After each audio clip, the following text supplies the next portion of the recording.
is Elizabeth Lawson, and our passage comes from Charles Dickens's Little Dorrit, chapter 29, A Plea in the Marshalsea. In this passage, little Amy Dorrit expresses her love and desire to help Arthur Clennam, the man responsible for her father's freedom and fortune. Arthur's speculation has turned bitter, and he is now imprisoned in the very same room that once belonged to Amy and her father. He does not want his disgrace to taint Amy, but Amy does not want to lead him to his disgrace. Dear Mr. Clennam, I must say something to you before I go. I have put it off from hour to hour, but I must say it. She nervously moved her hands towards his lips, as if to stop him. Then it dropped, trembling into its former place. I am not going abroad again. My brother is, but I am not. He is so grateful to me now, for it is only because I happened to be with him in his illness. But he says I shall be free to stay and do what I like best. He only wishes me to be happy, he says. There was one bright star shining in the sky. She looked up at it while she spoke, as if it were the fervent purpose of her own heart shining above her. My brother has come home to find my dear father's will. He says if there is a will, he is sure I shall be left rich. He would have spoken, but she put her trembling hand up again, and he stopped. I have no use for money. I have no wish for it. I could not be rich and you here. Will you let me lend you all I have? Will you let me give it to you? Will you let me show you that I have never forgotten your protection of me when this is my home? Dear Mr. Clennam, make me all the world the happiest by saying yes. Make me as happy as I can be by saying nothing tonight and letting me go away with the hope that you will think of it kindly, for my sake, but nobody's but mine.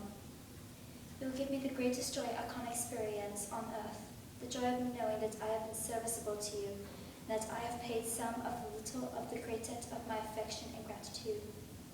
I can't say what I wish to say. I can't visit you here where I have lived so long. I can't think of you here where I have seen so much and be calm and comforting as I ought. My tears will make their way. I cannot keep them back. But pray do not turn from me, Little Dorrit, now in your affliction. Pray, I beg you and implore you with all of my grieving heart, my friend, my dear, take all I have and make it a blessing to me. The star had shone on her face until now, when her face sank upon his hand and her own. It had grown darker when he raised her in his encircling arm and softly answered her. No, darling Little Dorrit, I must not hear of such a sacrifice. And yet you will not let me be faithful to you in your affliction? Dearest Little Dorrit, when this is your home and when this is your dress, I had understood myself better and read the secrets of my own breast more distinctly. If through my reserve and self-mistrust I had discerned a light, if I had then known that I loved and honored you, not as the poor child I used to call you, but as a woman, I wish I had. I might have met your noble offer of your fortune. But as it is, I must never touch it. Never. She besought him more pathetically and earnestly with her little hands than she could have done in any words. I am disgraced enough, my Little Dorrit, and must not descend so low as that. He took her in his arms as if she had been his daughter, always so much older, so much rougher, and so much less worthy. Even what I must be dismissed by the both of us, and you must see me only as I am. I put this parting kiss upon your cheek, my child, a ruined man far removed from you, forever separated from you, whose course is run while yours is but beginning. I ask to be remembered only as I am. The bell began to ring, warning visitors to depart. He took her mantle from the wall and tenderly wrapped it round her. One other word, my Little Dorrit. The time when you and this prison had anything in common is long gone by. Do you understand? But you will never say to me that I am not to come back here any more. You will surely not desert me so. I have not the courage to quite shut out this dear face and abandon all hope of its return.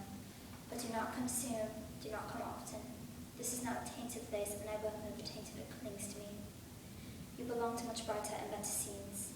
You are not to look back here, my Little Dorrit. Again, God bless you in them, and God reward you. The bell had nearly rung itself out.